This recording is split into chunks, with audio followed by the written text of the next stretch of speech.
মা, আমাদের জীবনটা এমন কেন? সবাই তো সবসময় সুখে থাকতে চায়, অথচ আমাদের ভাগ্যে এত প্রশ্ন, এত কষ্ট কেন আসে? আমাদের জীবনটা নদীর মতো। সব নদী তো আর শান্তভাবে বয়ে চলে না। কিছু কিছু নদী আছে পাথরে বাড়ি খেয়ে খেয়ে পথ চিনে নেয়। মা, আমরা কি কোনো ভুল করেছি?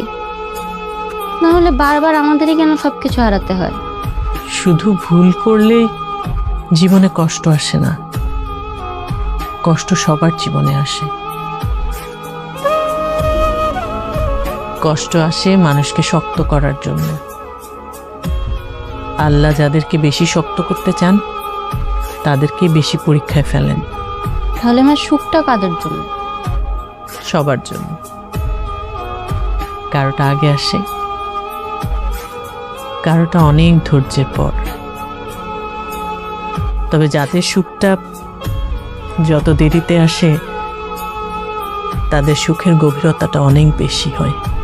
মা, আমরা কি আবার কখনো হাসতে শিখতে পারবো? অবশ্যই পারবো। যে চোখ কাঁদতে জানে সে চোখ সুন্দর করে হাসতেও পারে। আমাদের জীবনটা অনেক কঠিন মা, কিন্তু একদমই অর্থহীন না।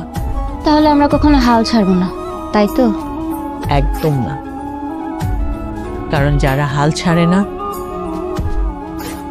জীবনের কঠিন সময়গুলো তাদের কাছে মাথা নত করে।